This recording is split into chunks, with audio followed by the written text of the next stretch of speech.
Hello everyone and welcome back to Milo Farms. Well, today we are going to be changing the transmission oil in the 2009 Smart Fortwo model 451. So down underneath the back of the car you're going to want to locate this drain plug right here. I've already tried to loosen that drain plug because sometimes they get kind of tight, so that's what the oil is there for. It's loose and ready to go.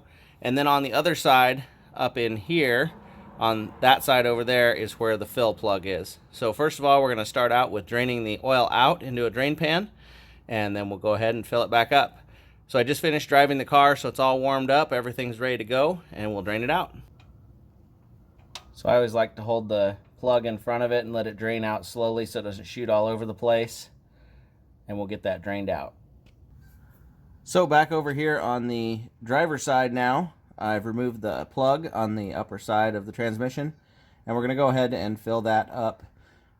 The thing to remember with the Smart Car transmission is it is not an automatic transmission, so it does not take automatic transmission fluid. It is a manual transmission that is electronically controlled with the clutch and shifting and everything. So it is truly a manual transmission. So the fluid that we're going to be using is a manual transmission fluid, and it also is a GL4 rated fluid. You do not want to use a GL5 rated fluid. I'll link to that fluid in the description, and it will hold right about 3 quarts of that fluid. You fill it up till it comes out the hole, and then let it sit till it levels back out. So we'll go ahead and fill it up.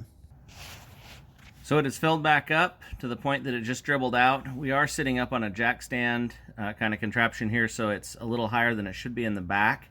So once I get it back out sitting on flat ground, I'll pull that plug out again and make sure we're not overfilled.